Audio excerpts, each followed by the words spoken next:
everyone, this is Deborah. So, as you all know, this tree's probably about 5 years old, and because it's been in storage for a couple Christmases, some of the flocking is worn off, fell off, and is turned a little bit dingy. So I ordered this from Amazon, and this is the first one to sell out, so I knew it was the best one. So this is the process. First you wet down the tree. This is just water.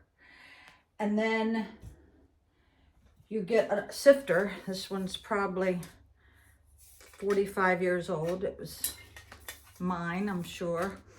I used it to sift flour, and you put this flocking in here, and you also, this is a two-handed process, which is why I can't do it on camera. One arm I am spraying the water and doing the sifter. So first thing I gotta do is arrange all this so it will fall where it needs to be. As you see, this is kind of bare with the flocking. So I guess there's no use laying down plastic because I need to vacuum anyway. So here's another issue with these trees. When you're putting it together, I never know. I usually spend a half hour finding the right connector to the right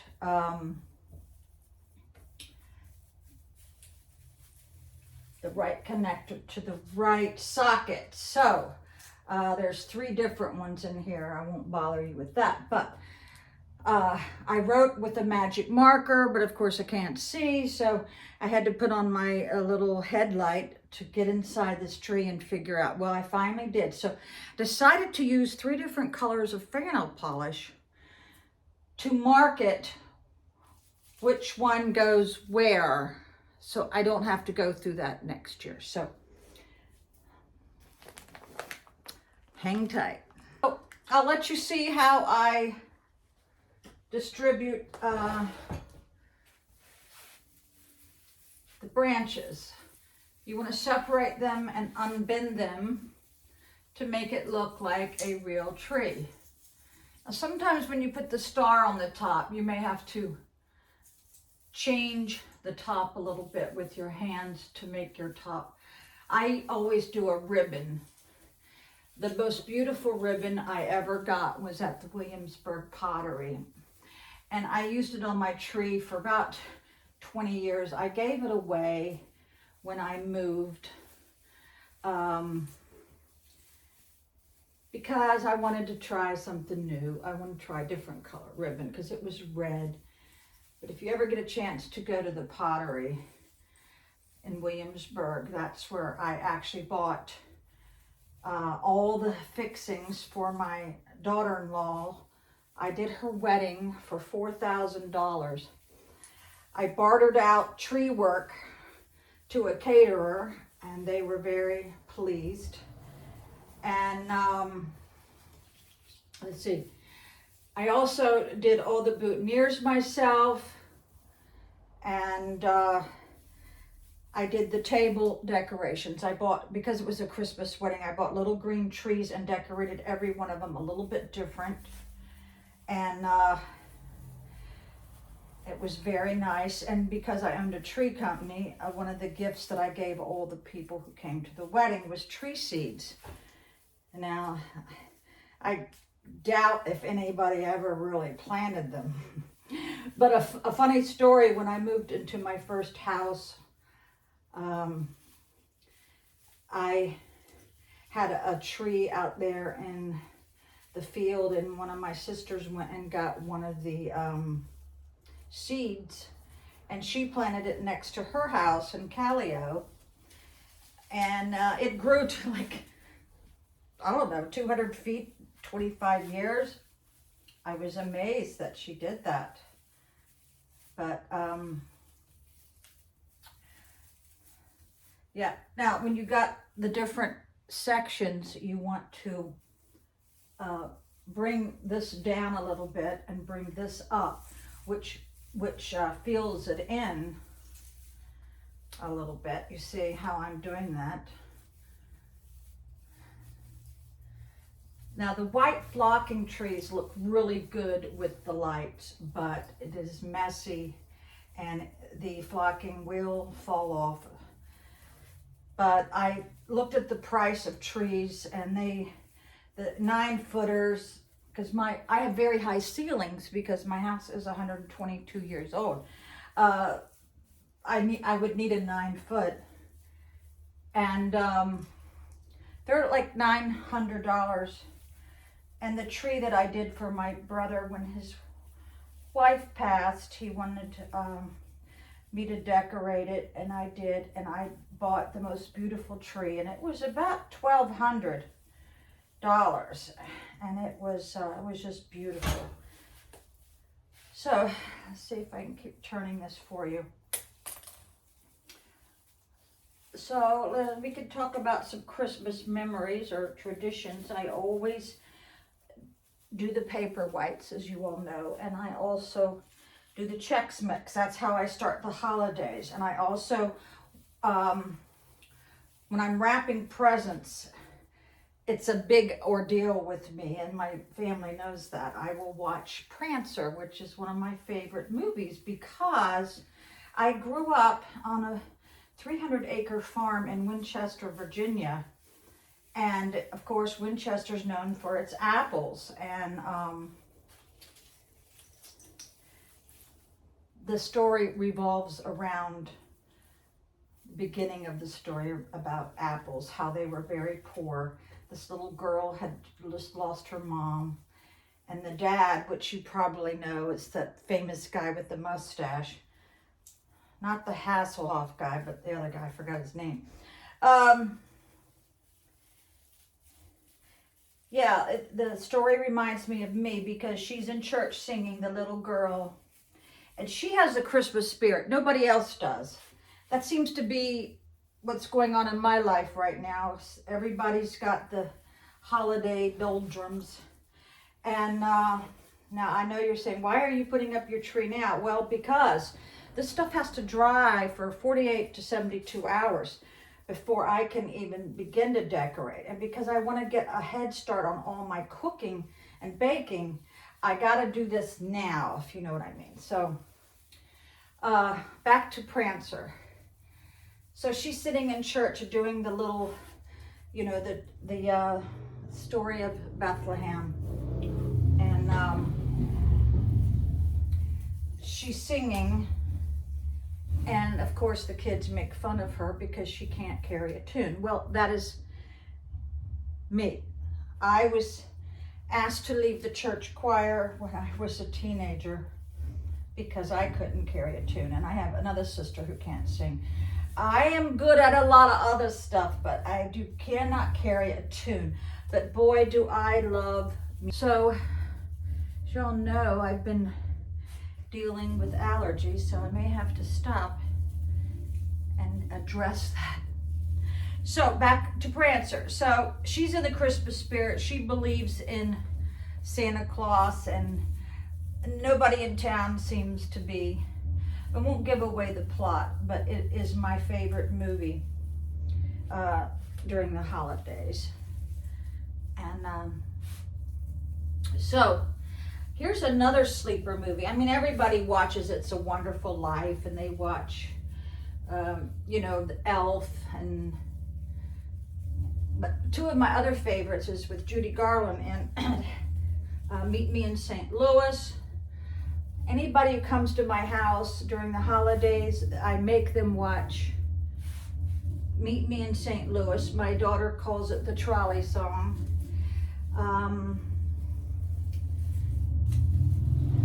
So the other sleeper movie that I love, I even made my ex-husband watch it one Christmas, which was, It Happened on Fifth Ave. It is a movie, black and white, way back in the 30s, I believe. It has the original Superman in it, I guess, before he got that role. And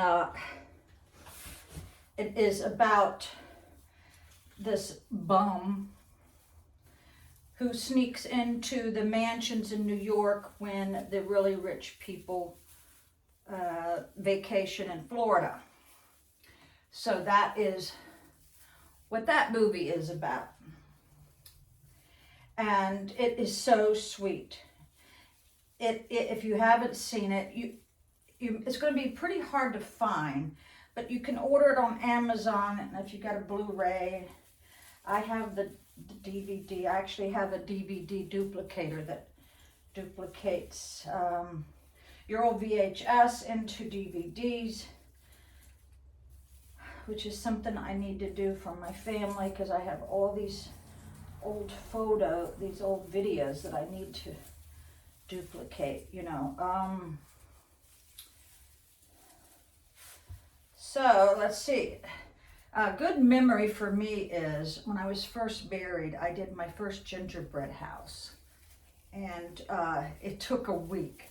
It is a big ordeal, and I love watching the British baking show with Paul Hollywood. I think he's adorable. Right now I have a crush on Travis Kelce. Yeah.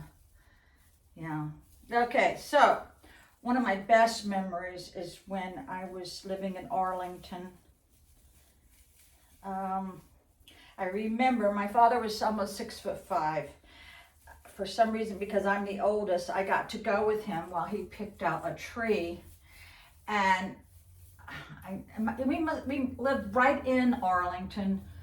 And I remember he just threw the tree over his back and we walked back to the house. Wish I knew that address. I guess I could find out if I really wanted to, but it was a great big house, and it seems like all my mother's brothers moved in when they were teenagers because they were coming from Pound, Virginia, which is where my daddy's cousin, Francis Gary Powers, who was shot down over Russia, that's his hometown. He actually has a road named after him. But my daddy threw the tree over his shoulder and we walked back to the house. I remember that. I remember how exciting it was to even spend time with my dad because he was always doing ceramic tile work. He helped build or tile most of the schools back in the 60s in Northern Virginia. Yeah, he mentored hundreds of young men. But which a couple of my cousins, I think more than 3, have their own tile company. My son and even my ex work for David Allen in Manassas. My ex was called in when other tile setters would screw up the pattern. They would call my ex and he would come and fix it. Okay, so I think we're getting somewhere, don't you?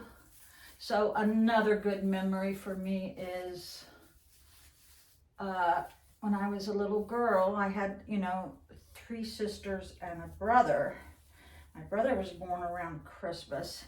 My mother got this cutout, because back then paper dolls was really in. Got this cutout of Santa's sleigh and Santa, and we sat at the kitchen table because I've always been a night owl. That way I could spend some time with my dad, because my sisters, they were not night owls. They'd go to bed at 8. My mother sat at the kitchen table and she cut out the sleigh and the reindeer, and that was very precious to me because my mother was always busy because we had to pump our own water out of the well. She had a wood stove and she had to, boil the water even for us to bathe in the galvanized tub. And when we got hungry, we didn't have Uber or DoorDash. We went out to the chicken coop and cut the chicken's head off. Yeah, so We had no electricity, grew up with kerosene lamps, and lo and behold, we had a cow, and I know I just did a video about my mother and her cow. The cow would kick her a lot. And I don't remember if she ever pasteurized the milk. I don't know.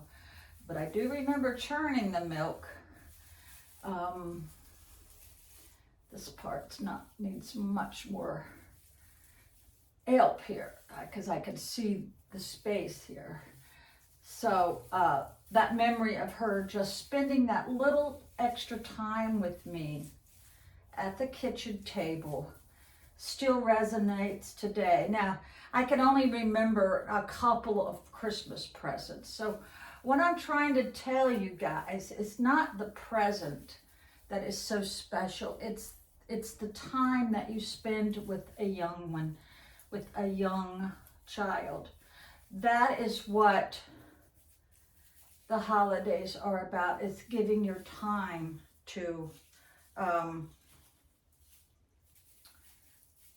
the young people in your house.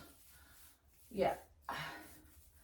So, yeah, even a simple thing like a little paper cutout still is precious to me. Now, back in the day that we could not afford Christmas stockings, my daddy had a size 13 foot, I think. My mother would just use his socks, and she would fill it with oranges and nuts. Yeah, oranges and nuts, and that hard candy that is in a ribbon. And I remember always being embarrassed about the way my siblings would throw the tinsel on the tree. I would try to go back and fix it. But when I became a mother, I always decorated the trees. I wish now I had let my children.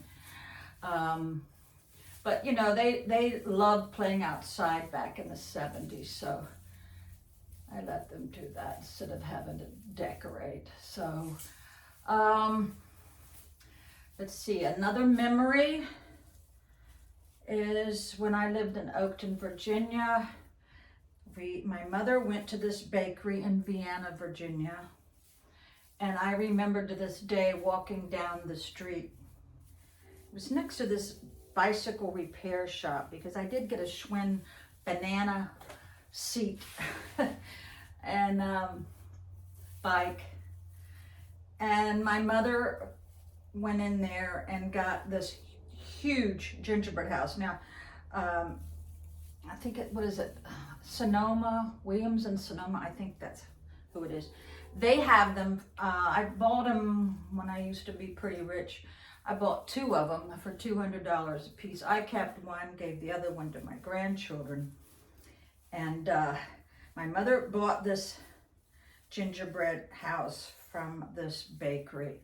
I remember getting up when everybody else was asleep and sneaking in there and taking a hunk off the back and eating it. And I think gingerbread is the best cookie to make. Now, I was supposed to do the gingerbread with my granddaughter last year, but it never really came to fruition. Maybe this year we can do, because I have the best gingerbread recipe that is pretty much fail-proof, you know. There's a lot of recipes out there that are not successful.